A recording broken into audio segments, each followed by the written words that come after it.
यही फूलों की बारिश की जा रही है। फवाद चौधरी साहब पर खिलखिला रहे हैं, मुस्कुरा रहे हैं और खुशी पर एक इत्मीनान आप इस वक्त देख सकते हैं।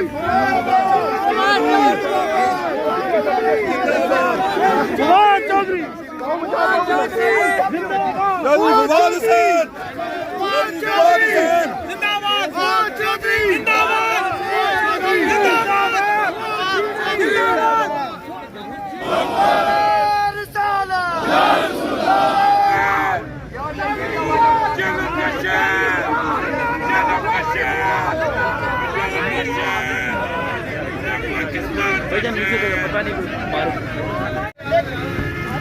मैं लेके घर जा रही हूँ।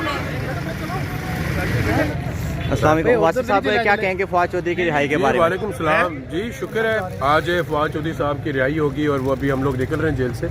और यकीनन एक बहुत बड़ा जी अंदर डेरे भी चल रहे हैं कि एक फ्रीडम ऑफ स्पीच के नाम पे एक शख्स ने अपनी को बात की और तनकीद की। तनकीद इदारों पे होती है, पूरी दुनिया में होती है। और उस शख्स को 7 दिन तक इन्होंने ख़राब किया, खजल किया, लेकिन इसे आवाज़ दब तो नहीं सकती। तो मुझे शक है वो अभी फिर प्रेस कॉन्फ्रेंस करेंगे और फिर वहीं से शुरू करेंगे जहाँ पर सिलसिला रोका। अच्छा, क्या कहेंगे कि अभी फवाद चौधरी साहब लाहौर जाएंगे खान साहब से मिलने या कहाँ जाएंगे? नहीं, अभी यकीनन ये इधर ही है, तो खान साहब से वो उनका अपना शेड्यूल है जो भी निकल के उन्होंने अनाउंस करना ही है, बट फिल वक्त तो वो इधर है। चलिए ठीक, बहुत शुक्रिया। मुबारक जी सारे ओके मुबारक।